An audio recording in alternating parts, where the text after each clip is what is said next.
안녕하세요, 슈아닉입니다. 오늘 가르쳐드릴 스케치업 팁은 알면 편한 4가지 기능이라는 주제로 4가지 스케치업 기능에 대해 알아보는 시간을 갖겠습니다. 이전에 웹툰 스케치업 배경 만들기 시리즈가 끝났지만 제가 그 동영상에서 설명하지 못했던 기능들이 있어서 이렇게 따로 동영상을 만드는 겁니다. 제가 지금 설명할 4가지 기능을 보시고 여러분들이 유용할 것 같다 라고 생각하신다면 바로 적용해서 사용하시면 됩니다.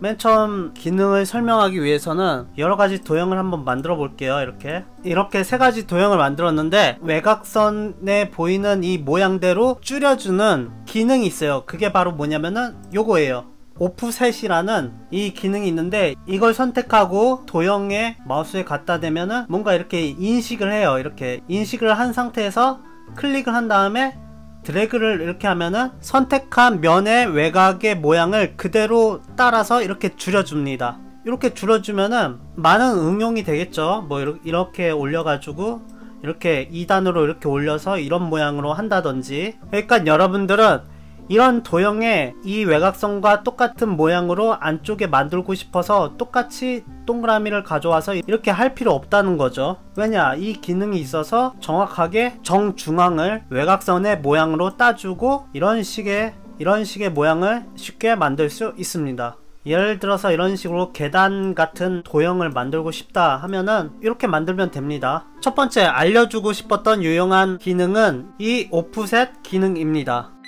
자, 두 번째 유용하게 쓰는 기능을 설명해 드릴게요. 일단은 제가 구 모양의 요 물체를 가지고 왔습니다. 이 구 만드는 방법은 이전 스케치업 강의에 있으니까 참고해 주세요. 자, 이렇게 공이 있잖아요. 이 공을 달걀 모양으로 만들고 싶어요. 그럴 때는 어떻게 해야 될까요? 이거를 옆으로 늘린다고 해서 이 달걀의 모양이 안 나오거든요. 그냥 이거는 옆으로 긴 구 모양이지, 달걀은 약간 위쪽은 이렇게 올라가도 되지만은 아래쪽은 이렇게 둥그래야지 달걀 모양이잖아요. 구 모양에서 달걀 모양을 만들려면 어떻게 해야 하냐면 이렇게 네모를 원의 반 정도 되는 부분에 이렇게 겹쳐 놓으세요. 그런 다음에 얘를 먼저 개체 분해를 한 다음에 이 네모와 구를 다 선택한 다음에 오른쪽 클릭을 해서 교차면이라는 게 있어요. 모델 사용을 누르면은 구 모양에서 이 교차된 부분에 이렇게 선이 이어지게 돼요. 그러니까 이 네모와 공 두 가지 도형에 맞닿은 면에 외곽선이 만들어진 거예요. 쉽게 말해 마치 공이 칼로 잘라진 모습으로 된 거죠. 이 네모를 지운 다음에 이렇게 반으로 쪼개졌으니까 면이 이제 2개로 된 거예요. 이렇게 선택이 따로따로 되죠.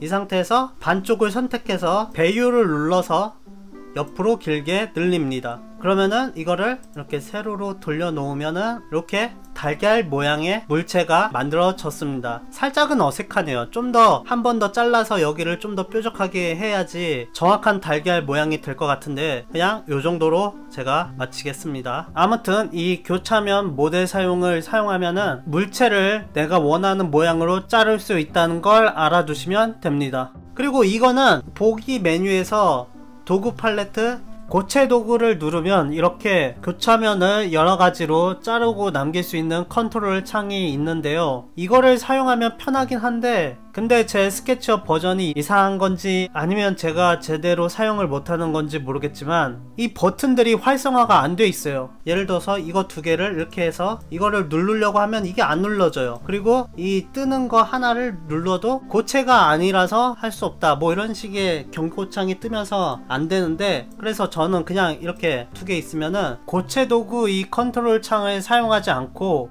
교차면 모델 사용해서 이렇게 사용합니다. 이렇게 하면 어떻게 될까요? 한번 이 동그란 기둥을 지워볼까요? 요런 모양의 물체가 되네요. 모양을 겹치는 것을 여러분들이 응용하면서 사용하면은 다채로운 모양의 도형을 만들 수 있습니다. 그리고 세 번째 유용한 기능 설명하자면은, 자, 이거를 보시죠. 다시 이 달걀을 보면은 이거를 달걀로 스케치업을 쓰고 싶은데 이 선이 거슬려요. 이 선 보이시죠? 이 선들을 지우고 싶어요. 그럴 때는 이렇게 선택을 하세요. 이 상태에서 오른쪽 클릭 누른 다음에 숨기기를 누르세요. 숨기기를 누르면 선이 사라집니다. 이렇게 해서 달걀 모양의 하나의 물체가 이렇게 만들어지는 거죠.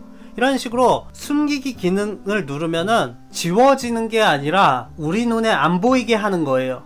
이거를 응용해서 안 보이고 싶은 선들이 있잖아요. 물체를 만들다 보면은 예를 들어서 제가 전에 설명했듯이 스케치업은 삼각형으로 이루어진 프로그램이라고 했잖아요. 그러니까 끝점을 이동하면은 이렇게 두 개의 삼각형이 돼버려요. 그런데 이 중간에 선이 들어가는 게 싫으시다면은 선을 선택해서 숨기기, 선을 선택해서 숨기기를 누르면은 선이 안 보이게 되는 거죠. 이렇게 보기 싫었던 선을 임의적으로 없앨 수 있습니다. 이거 굉장히 편해요. 나중에 뭐 샘플을 가져와서 보이기 싫은 선이 있다면은 이 숨기기를 눌러서 이렇게 선의 출력을 없애주면 됩니다.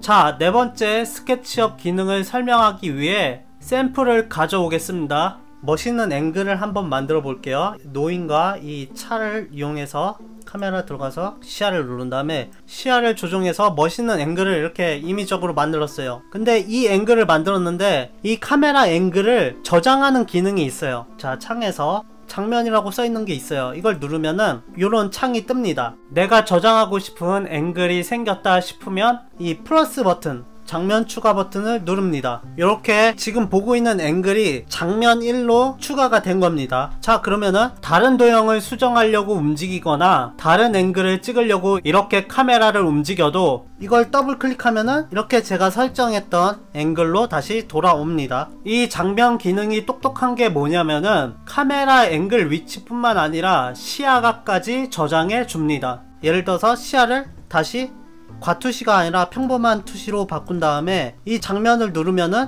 다시 저장했을 때 시야각으로 돌아오게 됩니다. 그리고 이 장면은 계속 추가할 수가 있어요. 이렇게 또 하나의 장면이 생성이 되죠. 자, 그러면은 요걸 누르면은 과투시로 여기로 가고 여기 누르면은 다시 돌아오면서 위자를 보여주는 거죠.